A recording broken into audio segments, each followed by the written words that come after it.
Olá, pessoal, boa noite. Eu sou a Melissa Machado, organizadora do nosso evento, do nosso workshop de alimentação infantil.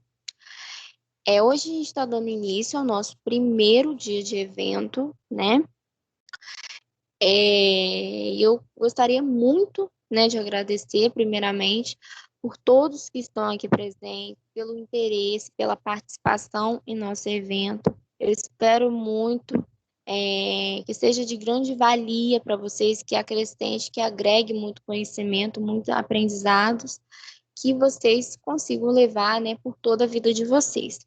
Então, o meu objetivo ao criar esse evento foi de esclarecer a real importância da alimentação infantil, né? A importância da gente cuidar da base, da gente dar atenção à base, né? Porque a alimentação infantil é a base de tudo, né? O quanto que é importante a gente dar atenção a essa base, né?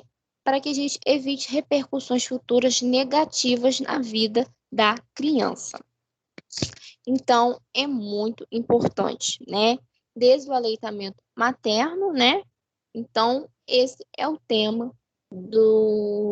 da nossa primeira palestra, né? Aleitamento materno. O leite materno é o primeiro alimento que o bebê recebe, né? Então, o leite materno ele é muito mais que um alimento. Ele serve não só para alimentar o bebê. Então, o leite materno ele é fonte de amor, de carinho, de afeto, né? De segurança. Então, o leite materno, o aleitamento materno promove, né, o vínculo o afetivo entre mãe e bebê, fortalece esse vínculo afetivo. Então, o leite materno, ele é muito mais que um alimento. Então, amamentar é muito mais que alimentar uma criança, né? Então, a amamentação é esse período cercado de fortalecimento de vínculo afetivo entre mãe e bebê. A amamentação ela deve ser iniciada desde a primeira hora de vida do bebê, se possível, né? E deve ser exclusivo até os 6 meses de vida. Isso significa que o bebê não deve receber nenhum outro alimento antes dos 6 meses de vida. Não fornece nenhum benefício para ele, inclusive pode gerar diversos malefícios. E em livre demanda, né? Por 2 anos ou mais, exclusivo até 6 meses, em livre demanda por 2 anos ou mais. A amamentação, ela promove, né, diversos benefícios, tanto para a mãe, tanto para o bebê. Então, a amamentação ela fortalece esses vínculos afetivos, né? Diminui as internações hospitalares do bebê, né? Porque a amamentação, né, o leite materno previne infecções respiratórias, intestinais, diarreias, que são muito comuns na infância. E, consequentemente, a gente tem uma diminuição nas internações hospitalares. O leite materno, ele promove o crescimento, o desenvolvimento adequado do bebê, né? Diminui também as chances desse bebê desenvolver doenças na vida adulta, como a hipertensão, como a obesidade.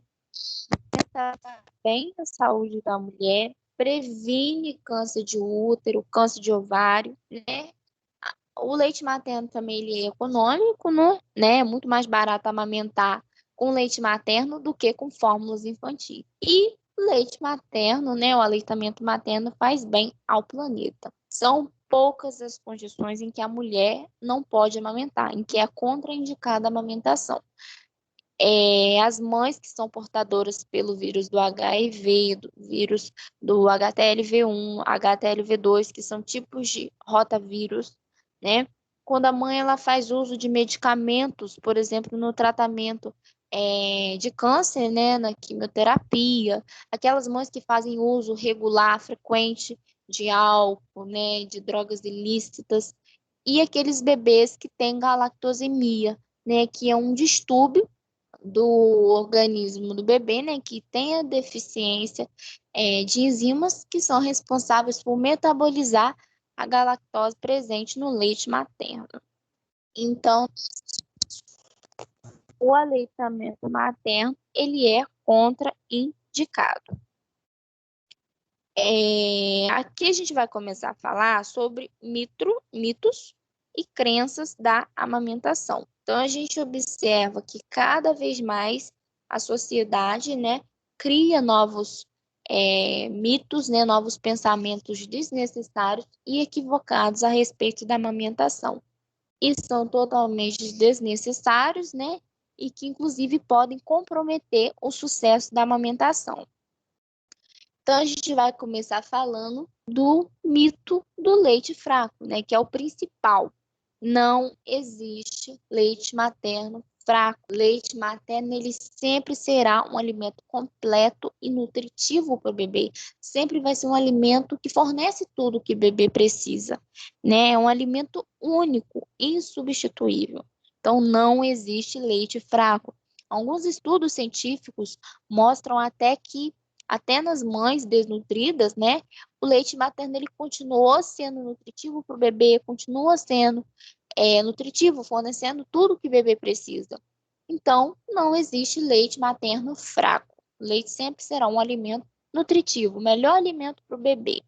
O bebê ele mama pouco nos primeiros dias de vida? Sim, verdade. Porque o bebê ele nasce com uma capacidade gástrica muito pequena. Então, essa capacidade gástrica suporta uma quantidade menor de leite, suporta de 5 a 7 ml de leite. Então, é comum que o bebê mame pouco nos primeiros dias. Porém, o que ele mama é suficiente para satisfazer as necessidades nutricionais dele naquele momento e deixar o bebê saciado. Então, é normal. Então, no primeiro dia de vida, por exemplo, o estômago do bebê suporta de 5 a 7 ml de leite, do tamanho de uma cerejinha. Com 3 dias de vida, a capacidade gástrica do bebê suporta de 22 a 27 ml de leite, tamanho de uma noz. Com uma semana de vida, o estômago do bebê suporta de 45 a 60 ml de leite, do tamanho de um pêssego. E com um mês de vida, o estômago do bebê suporta de 80 a 150 ml de leite, tamanho de um ovo grande.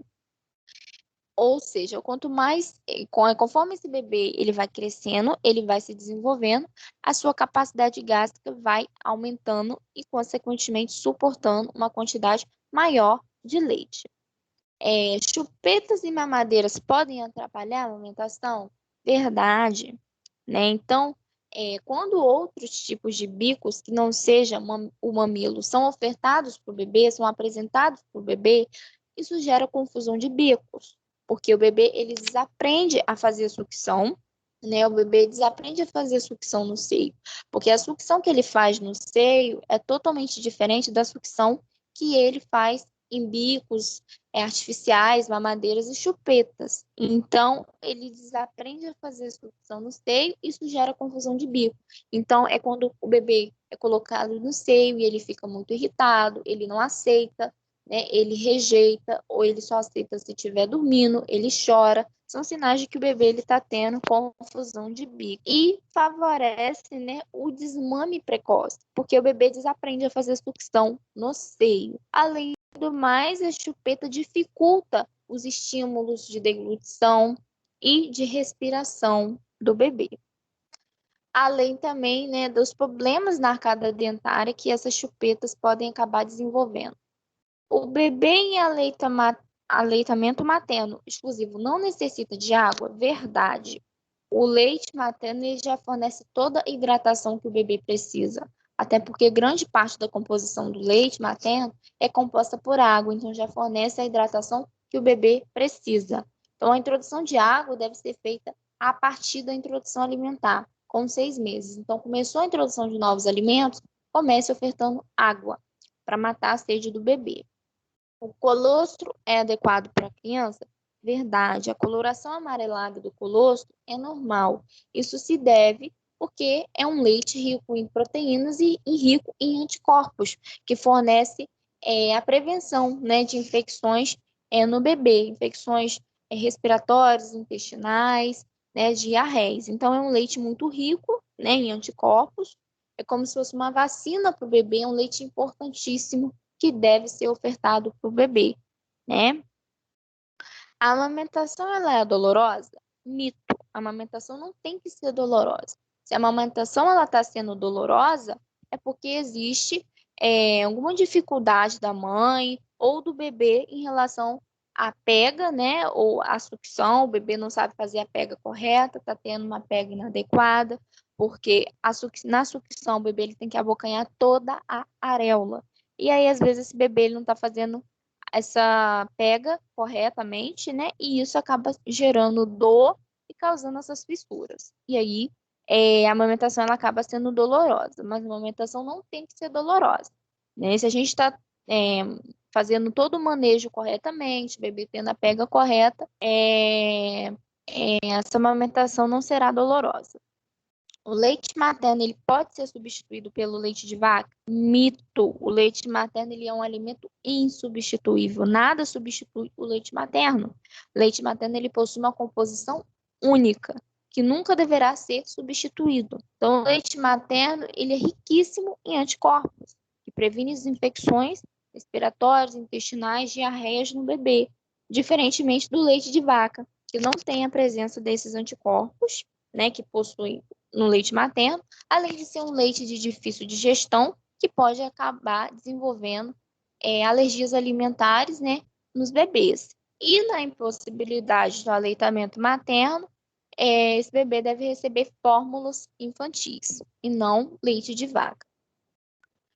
Aqui eu trouxe um quadrinho com as diferenças entre o leite humano, a fórmula infantil e o leite de vaca, para vocês observarem, né? Então, aqui está explicando direitinho, depois vocês podem dar uma olhada com calma sobre as diferenças entre cada tipo de leite, a composição do leite humano, a composição da fórmula infantil e a composição do leite de vaca. É necessário fazer a preparação das mamas? Mito. Não é necessário fazer nenhuma preparação. Inclusive, a manipulação em excesso, né, das areolas, do mamilo, pode acabar sendo muito prejudicial, né, durante a gestação e rachar ou fissurar a pele mamária. Então, não é recomendado nenhuma preparação. Não é possível amamentar gêmeos. Mito. É possível amamentar gêmeos, né? O leite ele vai ser produzido de acordo com a necessidade do bebê. Então, quanto mais esses gêmeos, né, esses bebês gêmeos mamarem, mais produção de leite terá. Então, é possível amamentar, sim, gêmeos. Pode amamentar mesmo estando grávida? Verdade, não tem nenhum problema da mulher amamentar se essa gestação está normal, né? Se não tem risco de prematuridade, essa mulher pode sim amamentar, sem problema. O bebê ele deve mamar a cada 2 ou 3 horas? Mito. O bebê ele deve mamar no momento que ele quiser, na hora que ele quiser, quanto ele quiser. Então, não precisa dessa rigidez. O bebê que vai determinar, né, quando que ele vai mamar, quanto que ele vai mamar. Então, sempre que o bebê quiser, pode ofertar. Não existe isso de bebê deve mamar de 2 em 2 horas, de 3 em 3 horas. Ele vai mamar no momento que ele quiser, tá bom? Lembrando que quanto mais esse bebê mamar, mais produção de leite terá, né? Seios pequenos produzem menos leite? Mito. A produção de leite não depende do tamanho das mamas. Então, tanto as mamas menores quanto as maiores produzem leite suficiente para o bebê. Então, o tamanho do seio só indica a quantidade de tecido adiposo, ou seja, de gordura, né? Tecido de sustentação, e nada tem a ver com a parte funcional, né, das mamas, que é onde ficam as glândulas mamárias, né, que fazem a produção desse leite. Então, a produção de leite não depende do tamanho das mamas, e sim da parte funcional, né, das glândulas que fazem essa produção de leite. A composição do leite varia de acordo com o tempo da mamada. Verdade. Então, no início da mamada, a gente tem um leite mais fluido, né? É um leite rico em água, né? Por isso, ele tem essa composição mais fluida, por ser rico em água, que fornece a hidratação para o bebê. E no fim da mamada, a gente tem um leite mais denso, né? Por ser um leite rico em gorduras, né? O que deixa o bebê saciado e faz esse bebê crescer, né? Faz esse bebê ganhar peso. A alimentação da mãe exerce influência na produção de leite? Mito. Não existe nenhuma comprovação científica atualmente, né, que comprove que alguma comida ou algum alimento, alguma bebida, né, exerce essa influência, né, de aumentar ou reduzir a produção de leite materno. Então, o que determina a produção de leite materno é a quantidade de vezes que esse bebê mama, né? Ou esvazia essas mamas, né? Então, quanto mais o bebê fazer a sucção, mais a gente vai ter essa produção de leite. Então, isso que determina a produção de leite. O bebê mamar com frequência e esvaziar as mamas. Anatomia das mamas. Então, as mamas, elas são constituídas por tecido adiposo, né, que é o tecido de sustentação dessas mamas, né? Então, esse tecido adiposo é o que dá o tamanho das mamas, né?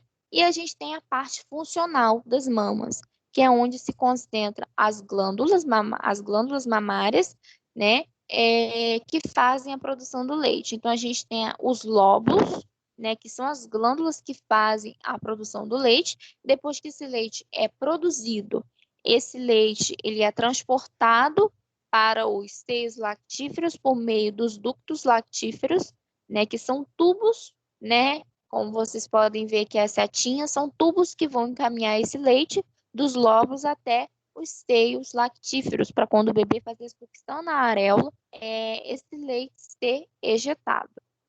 Então, durante a gestação, ocorre diversas mudanças, né, nas mamas para que ocorra essa produção de leite, né, essa produção e esse armazenamento de leite.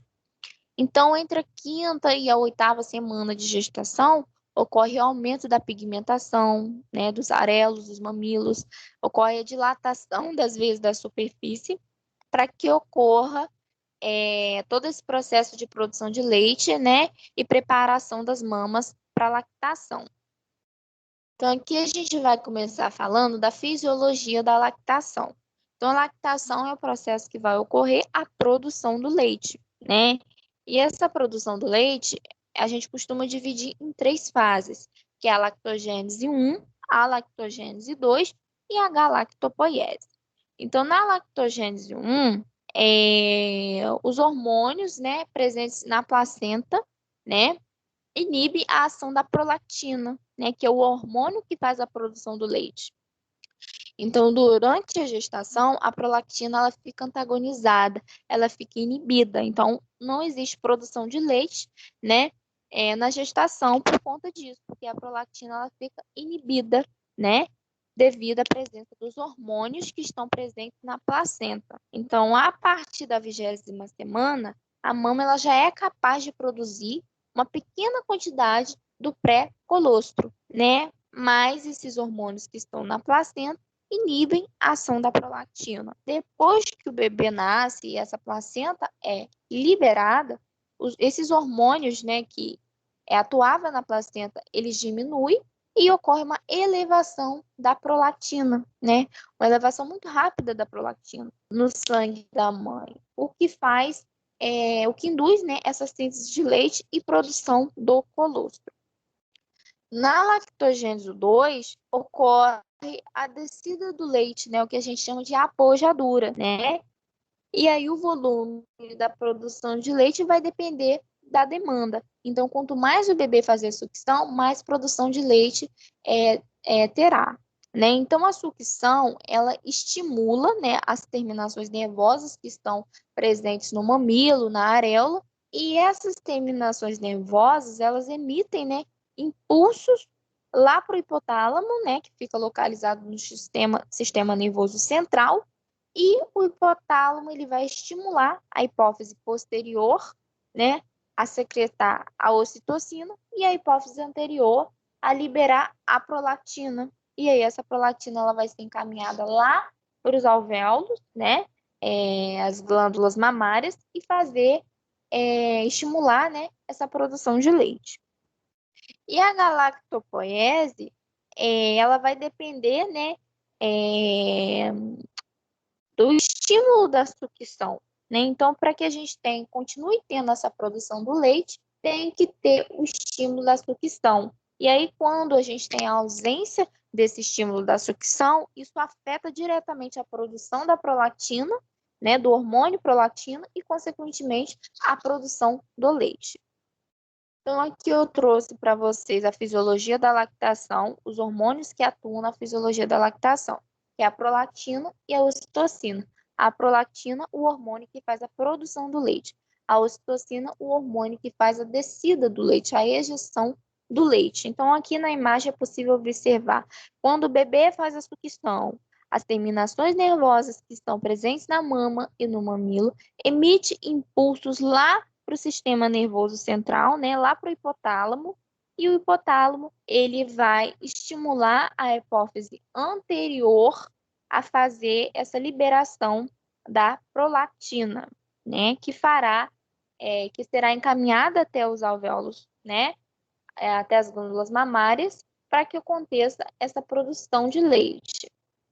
E aí aqui a gente tem a ocitocina, que é o hormônio que faz o leite descer, né? E aí é a mesma coisa. Quando o bebê faz a sucção, estímulos, né, são emitidos por meio das terminações nervosas até o sistema nervoso central no hipotálamo. O hipotálamo ele vai estimular a hipófise posterior a fazer essa liberação da ocitocina, né? E, consequentemente, a descida do leite, a ejeção do leite. Aqui a gente tem os tipos de leite materno e a composição. Então, a gente tem 3 tipos de leite materno, né? Então, a gente tem o colostro, que é aquele leite produzido entre o primeiro e o quinto dia após o nascimento do bebê. Então, o colostro é um leite que normalmente ele é líquido, né, transparente ou amarelado em grande parte das vezes. E ele tem essa coloração amarelada por ser um leite rico em proteínas e anticorpos que previnem diversas infecções no bebê, né? O leite de transição é aquele leite produzido entre o sexto e o 15º dia após o nascimento do bebê. Então, é um leite rico em gorduras, né, e lactose, que é o carboidrato do leite. E aí, esse leite de transição, ele possui nutrientes que contribuem para o desenvolvimento e crescimento do bebê. E o leite maduro é o que vai perdurar por toda a amamentação, que é aquele leite produzido a partir do 15º dia após o nascimento do bebê, e é um leite completo, né, que tem todos os nutrientes importantes para o bebê e é reflexo da alimentação da mãe, né? Então, a composição dele vai variar de acordo com a alimentação da mãe, o sabor desse leite materno vai depender da alimentação da mãe. Então, se a mãe tem uma alimentação com prevalência de alimentos mais doces, esse leite terá um sabor mais adocicado. E aí, se a mãe ela tem uma alimentação com prevalência de alimentos salgados, esse leite terá um sabor mais salgado, né? Aqui a gente tem uma imagem, né, exemplificando os tipos de leite e sua coloração. Então, é possível observar essa diferença. Aqui a gente tem a pega correta, né? A gente vai falar um pouquinho do manejo da amamentação. A pega correta. Então, como é a pega correta? Então, na pega correta, o bebê ele tem que abocanhar toda a areola. O bebê ele não tem que fazer a sucção só no mamilo, porque isso vai gerar dor e vai causar fissura. Então, o bebê ele tem que estar com a boquinha bem aberta e abocanhar toda a areola. Então, primeiramente, a mãe ela vai pegar o bebê, né, lembrando a barriguinha sempre com barriguinha, né, a barriguinha do bebê juntamente com a barriguinha da mãe. E aí a mãe ela vai pegar a mama em formato de C, tá? E vai passar o mamilo, tá? No lábio inferior do bebê, o que vai estimular esse bebê a abrir a boca. E aí o bebê ele precisa estar com a boquinha bem aberta para abocanhar toda a areola, né? O nariz do bebê não pode estar encostado no seio. O bebê ele vai respirar livremente, tá? Então, o queixo do bebê está encostado no seio e os lábios inferiores do bebê voltados para fora. Então, essa é a pega correta, né? É importantíssima para o sucesso da amamentação. Aqui a gente tem as posições que a mãe pode amamentar. Então, a mãe ela pode amamentar de diversas formas. Pode amamentar com almofada, sem almofada, né? Pode amamentar sentada, deitada, da forma que ela se sentir mais segura e mais confortável. A amamentação não é fácil, não é fácil. E aí, se essa mãe ela não recebe as devidas orientações desde o período do pré-natal, porque as orientações de amamentação deve iniciar lá no pré-natal, não deve ser depois que o bebê nascer. As orientações têm que ser desde o período do pré-natal. E aí, quando essa mãe ela não é bem orientada, ela não recebe as devidas orientações, pode acabar enfrentando muitos desafios, muitas dificuldades nesse processo. Então, as intercorrências que podem acontecer, eu vou falar aqui para vocês as principais.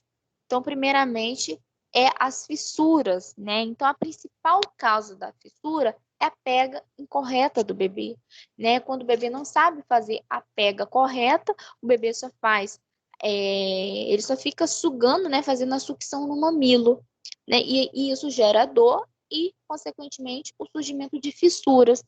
Então, o bebê ele tem que abocanhar toda a areola, não só o mamilo, né? Então, essa pega inadequada acaba gerando essas fissuras. Mamilos planos ou invertidos também podem gerar fissuras.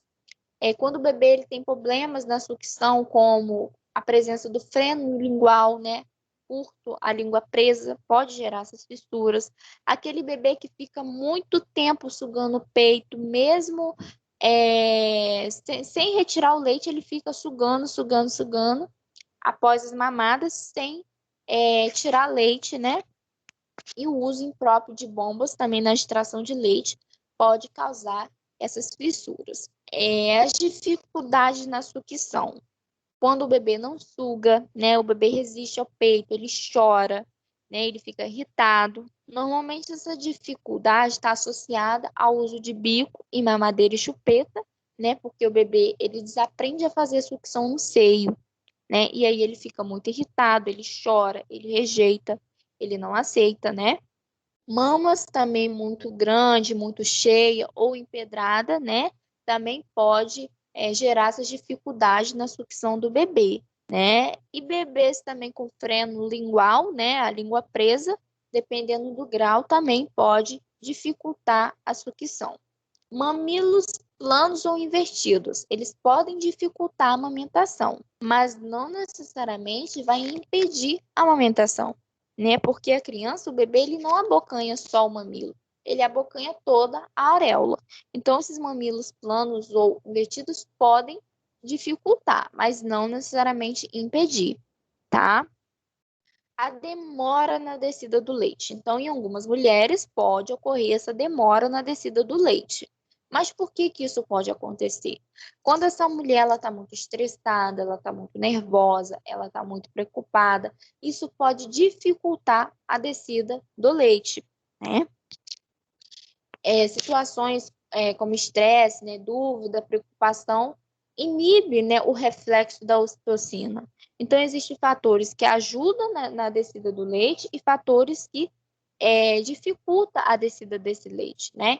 Então, fatores que ajudam, quando a mãe pensa no bebê, quando ela olha para o bebê, né, quando ela escuta o bebê chorando, né, isso ajuda, né, o reflexo de ocitocina e a liberação do leite, né, quando essa mãe ela está confiante, quando ela está tranquila, né, e fatores que dificultam a liberação, né, que impede o reflexo da ocitocina quando essa mãe ela está muito preocupada, né, quando ela está muito estressada, quando ela está com dor, quando ela está com dúvidas, né? Tudo isso pode dificultar a descida desse leite.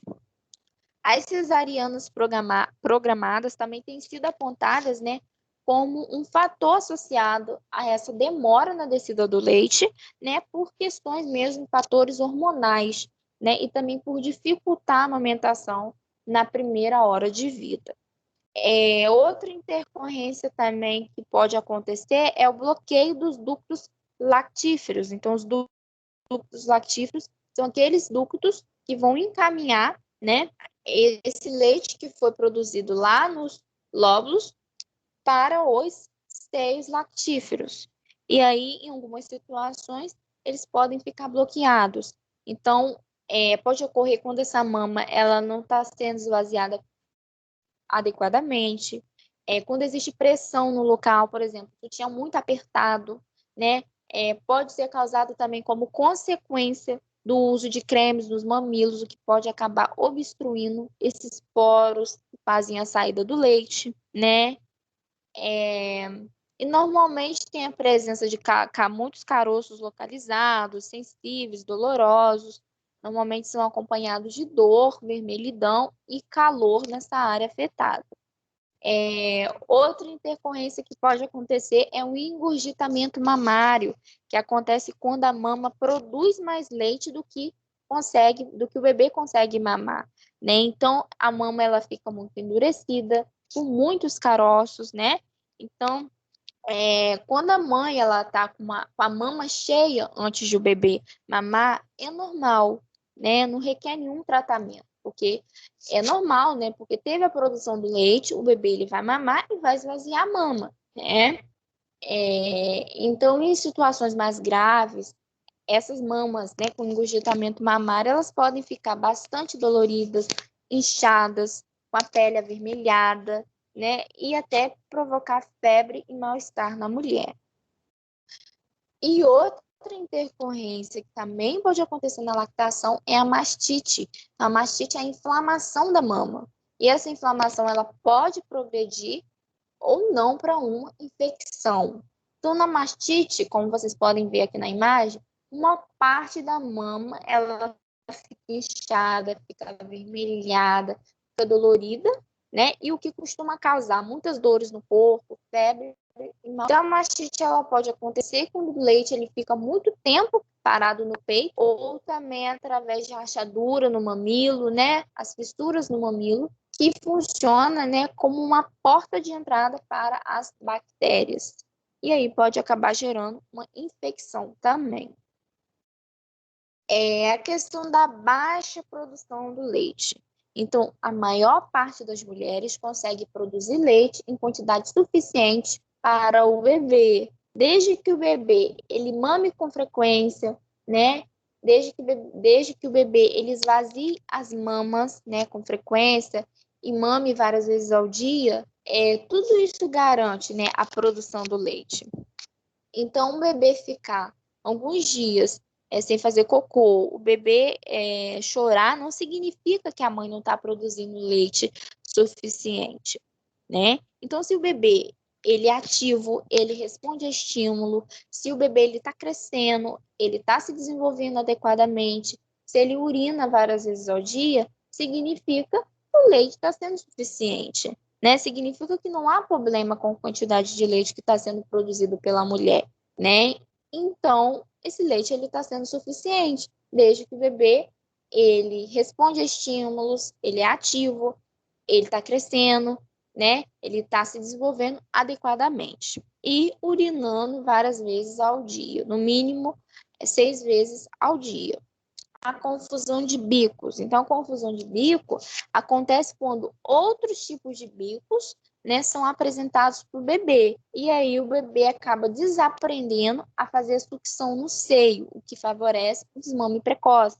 Porque a sucção no seio exige muito mais do bebê, né? Então, o bebê, para fazer sucção na mamadeira, em chupetas, em bicos artificiais, é totalmente diferente. Exige menos dele do que a sucção no seio. Então, se para ele é muito mais fácil fazer a sucção na chupeta e na mamadeira, por que ele vai querer o seio, que é muito mais difícil? E aí ele acaba desaprendendo a fazer sucção no seio. E aí, quando ele é colocado no seio, ele rejeita, ele chora, ele só aceita se estiver dormindo, ele fica muito irritado, ele fica muito confuso e é o que a gente chama de confusão de bicos. Aqui eu vou falar sobre os riscos da introdução alimentar precoce. Então, lembrando, antes dos 6 meses de vida, o bebê só deve receber leite materno exclusivo ou fórmula infantil na impossibilidade de aleitamento materno. Não gera nenhum benefício, não tem nenhum benefício a oferta de alimentos antes dos 6 meses, muito pelo contrário, né? Gera muitos malefícios para o bebê. Então, pode ocorrer a diminuição da produção do leite, já que o bebê ele vai deixar de fazer a sucção, né? E aí a gente não terá estímulo da produção do leite, né? E aí, voltar a ser, né? Pode gerar também a introdução alimentar precoce, pode gerar infecções intestinais, diarreia, surgimento de alergias alimentares, intoxicação alimentar, baixo peso no bebê, comprometimento no crescimento e desenvolvimento do bebê e também engasgos, né? Porque o bebê ele ainda não consegue sentar sem apoio na posição correta para ser alimentado e aí pode causar engasgos, né? E também o bebê ele fica mais propenso a desenvolver doenças e infecções. E o desmame? O desmame é o término da amamentação. O desmame é um processo que tem que ser lento, que tem que ser gradual, que tem que ser respeitoso, que é preciso respeitar o tempo do bebê e não forçar, não deve ser forçado. Então, deixar de amamentar é natural. Aos poucos, a mãe e o bebê vão se preparando para esse processo, né? Então, o desmame ele não deve ser forçado, ele deve ser um processo natural após os 2 anos de idade. Então, quais são os sinais que indicam que o bebê, né, que a criança, ela está preparada para o desmame? Então, é aquele bebê que tem o menor interesse nas mamadas, é aquele bebê que ele consegue dormir sem mamar no peito, é aquele bebê que ele tem preferência por brincar ou fazer alguma outra atividade com a mãe que não seja mamar.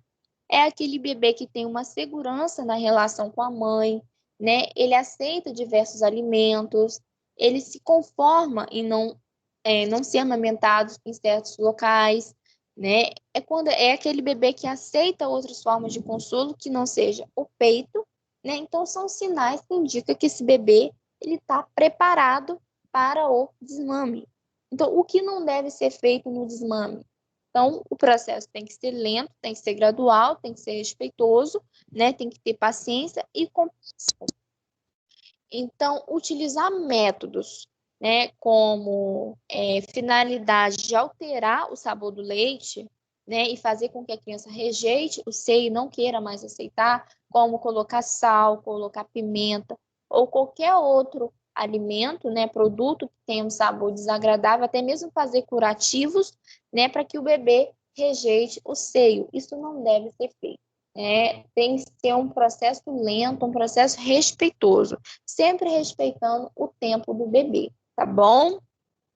Então, aqui eu trago para vocês as referências do material que eu utilizei para construir, né, esse material. Então, eu utilizei o guia, né, alimentar para crianças brasileiras menores de 2 anos, da Organização Mundial da Saúde. Utilizei também aqui 2 artigos. Então, quem tiver interesse pode estar consultando esses materiais. Então, pessoal, gostaria de agradecer a todos que permaneceram, né, até o fim da nossa palestra. Eu espero muito que eu tenha agregado, né, muito conhecimento, muito aprendizado, que eu tenha contribuído, né, com isso, e que vocês possam levar esses conhecimentos, né, esses aprendizados para a vida de vocês. Agora eu vou estar enviando para vocês a lista de presença, tanto no e-mail, tanto no grupo do WhatsApp, tá? Para que vocês possam assinar essa lista de presença. Lembrando que para que eu possa emitir o certificado de vocês, eu preciso que vocês assinem as 6 listas de presença, que vão ser disponibilizadas após a palestra de cada dia. Lembrando que a gente tem palestra até sábado. Então, são 6 dias de evento, uma palestra a cada dia. A cada dia tem uma lista de presença. E aí eu preciso que vocês assinem todas para que eu possa emitir o certificado de vocês. Ao final do evento, né, em até 7 dias úteis, eu vou disponibilizar esse certificado juntamente com os materiais do evento para vocês, tá bom? Lembrando que amanhã, no mesmo horário, a gente tem a palestra da Yara Barcelos, né? Ela vai falar com vocês sobre a introdução alimentar, como iniciar, com qual idade, quais alimentos que podem ser ofertados, como montar o pratinho do bebê. Amanhã vocês vão ver isso com ela, tá bom? Sobre introdução alimentar. Muito conhecimento e muito aprendizado, tá bom? Vocês e muito obrigada. Até amanhã.